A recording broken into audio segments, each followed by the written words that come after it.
93 tahun. Lalu kemudian dia bergumul. Dia merasa hidupnya sangat-sangat tertekan. Dia lalu pergi mendapatkan pemulihan di sebuah rumah retret Katolik punya, dan pembimbing rohani di situ kemudian menuntun dia. Akhirnya dia terbuka tentang apa yang terjadi. Lalu kemudian pastor pembimbing rohani itu mengatakan begini, kamu harus mencari Pastor Benedict ulang-ulang. Kamu harus mengakui apa yang telah terjadi.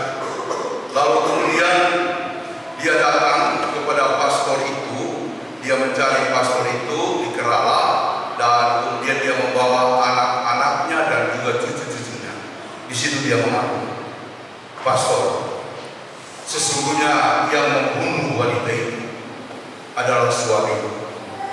Suamiku seorang dokter, dan seorang pengusaha yang menghamili perempuan itu minta kepada suami saya untuk menggugurkan kandungannya, dan ternyata dia mati, tidak tertolong.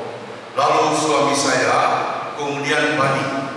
Dia membuat taktik, dia kemudian menikam tubuh mayat perempuan yang mati keguguran itu, lalu membuangnya ke selokan. Kemudian saya ambil peran. Saya kemudian mengambil bajunya yang penuh bercak darah dan melemparkan ke dalam rumah pastor. Pastori. Jadi pastori itu dari pastor, rumah pastor. Dan akibat dari perbuatan kami, saya tertekan. Sudah begitu anak-anak saya mengalami gangguan mental. Juga cucu-cucu saya banyak yang sakit, dan saya berpikir semua karena kesalahan. Lalu dia mengajak anak-anak dan cucunya berlutut dan kemudian minta ampun sama Pastor Benedict ulang-ulang.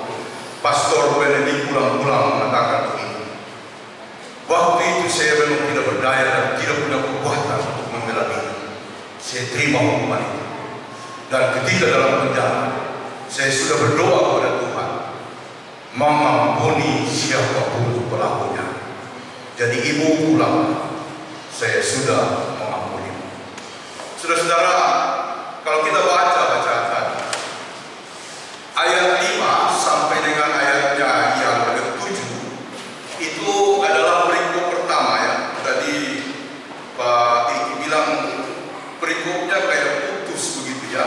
Ayat perikop yang pertama itu kan judulnya beberapa nasihat, tapi kita hanya baca dari ayatnya yang ke-5. Lalu kemudian ayatnya yang ke-6. Jadi saya jelaskan sedikit. Perikop itu berbicara mengenai siapa yang melakukan kejahatan. Tidak mungkin tidak ada penyesatan, atau tidak mungkin tidak ada orang yang mempengaruhi orang berdosa. Tetapi terkumpullah orang yang menyebabkan seseorang berdosa. Ya, hukumannya berat kalau dituliskan di ayat yang pertama. Lalu yang kedua adalah mengenai pengampunan. Kalau ada saudaramu yang datang kepadamu 1 hari 7 kali melakukan dosa, dan 7 kali juga dia minta ampun kepadamu, kata Tuhan, ampunilah dia. 1 hari saudara, 7 kali ada orang berbuat jahat kepada kita, lalu 7 kali juga dia sadar, lalu minta ampun, ampunilah dia. Murid-muridnya merasa itu tidak mungkin, sungguh sangat berat. 1 kali saja orang berbuat jahat kepada kita, itu betapa sulitnya memberikan pengampunan itu 7 kali. Tetapi karena ini adalah amanat, maka murid-murid berkata, Tuhan, tambahkanlah iman kami. Karena mengampuni itu soal iman, Bapak Ibu, bukan soal niat. Kalau kita niatkan itu mungkin akan sampai mati kita bawa, tapi hanya melalui kekuatan dari Roh Kudus. Karena itu murid-murid berkata, tambahkanlah iman kami. Nah, lalu Yesus menjelaskan satu ayat, jika kamu memiliki iman, kalau di terjemahan yang lama, sebesar biji sesawi. Biji sesawi itu kecil, kenapa dibilang sebesar ya? Jadi terjemahan yang baru adalah sekecil biji sesawi. Maksudnya iman yang paling minim. Ya, kalau engkau menggunakan iman yang paling minim itu, kamu bisa melakukan yang besar.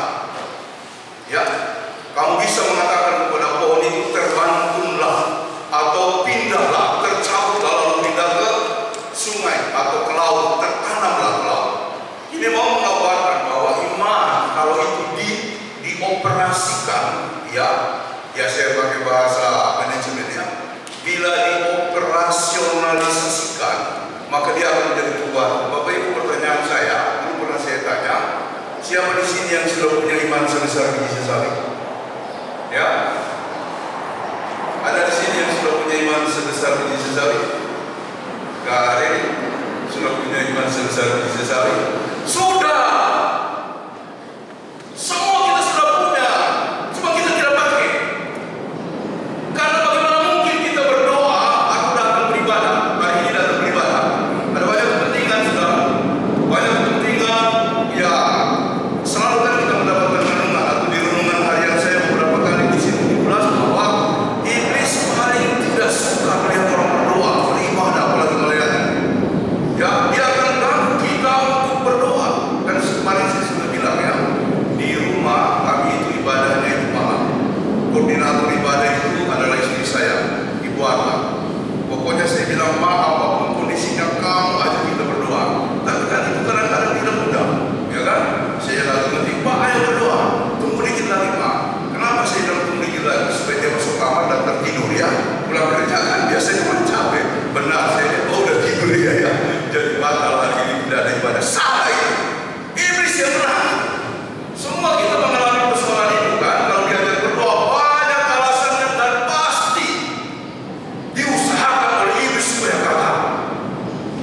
Mau baca Alkitab, mau pokoknya urusan kerohanian kalau bisa digagalkan oleh iblis. Itu tidak mudah. Itu tidak gampang. Jadi sebenarnya iman sekecil biji sesali itu sudah kita punya. Karena itu kita berdoa, karena itu kita datang beribadah, ya kan? Apalagi mau datang beribadah, ya. Tidak tadi malam bilang, Pak, kita besok berangkat jam berapa? Jam 8. Oh, jam 7 dia sudah kasih bangun saya, ya. Padahal saya tidur tadi malam jam 3:30, ya. Dia bilang, Pak, udah jam 7. Wah, terpaksa saya bangun. Karena saya sudah bilang jam 8. Karena kalau kita jalan di atas jam 8, pasti telat, ya. Jadi beberapa kali saya duluan datang, Mama Abel bilang, mungkin cepat, ya. Karena dia sudah mau mendekati jam 10 baru muncul begitu, ya. Kita sudah punya iman itu. Saya bukan mengajak kita untuk merasa lebih atau sudah. Cuma pertanyaannya adalah kita pakai atau tidak? Kita pakai atau tidak? Ya, jadi saya bukan pendeta hebat, tapi saya mengalami beberapa kali dalam pelayanan saya kekuatan dari iman itu. Mujizat terjadi. Tidak usah saya ceritakan. Di situ saya kagum gitu. Maksud saya pas saya mengalami semacam semacam insight, ya, tentang kekuatan Tuhan. Kalau memang kita sungguh-sungguh itu pasti terjadi. Ya, jadi saudara-saudara, silahkan bertumbuh di dalam kehidupan kita dan ada iman yang Tuhan tahu.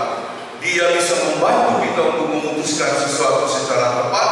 Dia juga bisa membantu kita untuk menerobos tantangan yang harus kita lewati. Dia juga bisa menolong kita untuk melewati kesulitan, kondisi sakit kita, mudah pergumulan dan lain-lain sebagainya. Iman, ya, karena itu Ibrani 11 ayat 1 mengatakan iman adalah dasar dari segala sesuatu yang kita harapkan. Jadi yang kita harapkan itu ada di depan, iman adalah dasarnya. Tidak mungkin kita akan menjumpai harapan tanpa ada keyakinan dalam diri kita tentang Tuhan yang berkuasa di masa depan. Dan bukti dari segala sesuatu yang belum kita lihat. Kita ingin anak-anak kita baik, tapi nanti kita belum lihat. Iman adalah buktinya. Selama kita berdoa. Makanya dulu ada pengusaha orang Jepangnya menjadi teman ngobrol saya. Dia pernah bilang kepada saya, Pak Pendeta Pinehas, tolong doakan saya. Untuk apa? Saya bilang begini. Dia bilang begini, tolong doakan saya kalau bisa umur saya sampai 80 tahun. Kenapa, Pak? Sampai minta umurnya 80 tahun? Karena di usia 80 tahun saya menghitung anak-anak saya sudah selesai kuliah, bahkan sudah kawin juga, sudah bekerja. Saya bilang, Pak, urusan masa depan orang termasuk anak kita bukan di tangan kita, tapi di tangan Tuhan. Doakan saja, Pak. Doakan saja. Dan karena itu setelah saya bilang begitu, dia tenang. Ya, dia tenang karena selama ini dia gelisah sekali.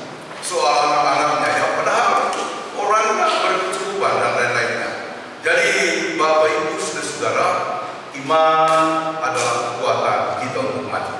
Berjuang, saya percaya dengan iman itu saudara-saudara semua akan dibuat